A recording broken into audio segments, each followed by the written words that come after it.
Hi viewers, welcome back to Tuttu's kitchen. ഇന്ന് ഞാനിവിടെ ഉണ്ടാക്കാൻ പോകുന്നത് ഇരുമ്പമ്പുളി കൊണ്ടുള്ള ചമ്മന്തിയാണ്. അതിനാവശ്യമായിട്ടുള്ള ഇൻഗ്രീഡിയൻസ് എന്തൊക്കെയാണെന്ന് നമുക്ക് നോക്കാം.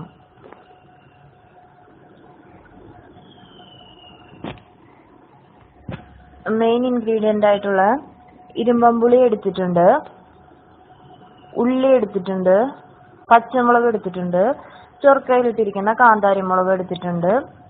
അത് ഓപ്ഷണലാണ്. ഇനി ആവശ്യത്തിന് ഉപ്പും എടുത്തിട്ടുണ്ട്, പിന്നെ ആവശ്യത്തിന് വെളിച്ചെണ്ണ എടുക്കാം. ഇനി എന്താണെന്ന് വെച്ചാൽ ഞാനിവിടെ ഈ കല്ലെടുത്തിട്ടുണ്ട്. ഈ കല്ലിൽ ആദ്യം തന്നെ നമ്മൾ ഉള്ളി ഇട്ടിട്ട് നല്ല പോലെ ചതച്ചു കൊടുക്കുക.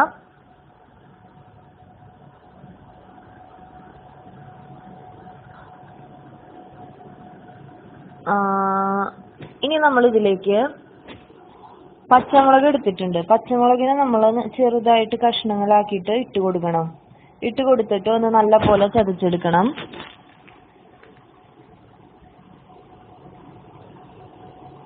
മുളക് ഇട്ട് കൊടുത്തു. ഇനി ഒന്ന് നല്ല പോലെ ചതച്ചെടുക്കുക.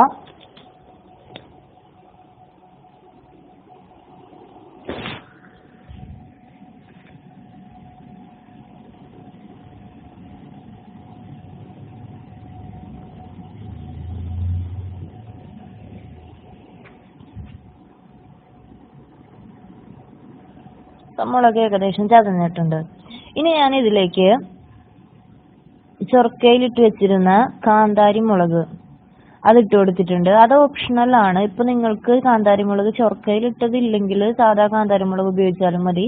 അല്പം കൂടെ ഒരു ടേസ്റ്റിനും കുറച്ചും കൂടെ എരിവ് കിട്ടുന്നതിനും വേണ്ടിയിട്ടാണ് ഞാൻ അത് ഇട്ടത്. ഓപ്ഷണൽ ആണ്. ഒന്ന് ചതച്ചെടുക്കുക. ഇനി ഇതിലേക്ക് ഇരുമ്പമ്പുളിയും കൂടെ ഇട്ടിട്ട് ഒന്ന് പതുക്കെ ഗ്രൈൻഡ് ചെയ്തെടുക്കുക, ചതച്ചെടുക്കുക. ഇനി ശേഷം നമ്മൾ ഇതിന് വേറെ പാത്രത്തിലേക്ക് ആക്കിയിട്ട് അതിലേക്ക് ആവശ്യത്തിന് ഉപ്പും വെളിച്ചെണ്ണയും ചേർത്ത് കൊടുത്ത് നല്ല പോലെ ഒന്ന് മിക്സ് ചെയ്യാം. ഉപ്പ് ചേർത്ത് കൊടുക്കുക.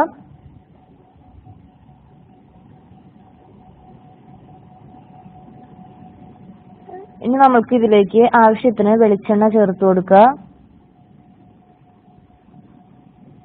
എല്ലാ ഇൻഗ്രീഡിയൻസും നമ്മൾ ഇതിനകത്തേക്ക് ഇട്ടിട്ടുണ്ട്. ഇനി എന്താണെന്ന് വെച്ചാൽ ഇതിനൊന്ന് മിക്സർ ഗ്രൈൻഡറിൽ വെച്ചിട്ടൊന്ന് പതുക്കെ ഗ്രൈൻഡ് ചെയ്തെടുക്കുക. എന്തിനാന്ന് വെച്ചാൽ എല്ലാം കൂടെ ഒന്നും കൂടെ ഒന്ന് മിക്സ് ആയിട്ട് നൈസായിട്ട് ഗ്രൈൻഡ് ചെയ്ത് കിട്ടാൻ വേണ്ടിയിട്ടാണത്. ഇത് അപ്പൊ നിങ്ങൾ ചോദിക്കുക എല്ലാം കൂടെ ഒന്നിച്ച് ഗ്രൈൻഡറിലിട്ട് അടിച്ചാൽ പോരെന്ന്. ഇങ്ങനെ ചെയ്യുമ്പോൾ ഉണ്ടാവുന്ന ഒരു ടേസ്റ്റ് കിട്ടാൻ വഴിയില്ല. അതുകൊണ്ടാണ് ഞാൻ ഇങ്ങനെ ചെയ്തത്.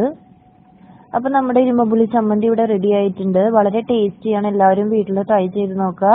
സബ്സ്ക്രൈബ് ചെയ്യാൻ ആരും മറക്കരുത്.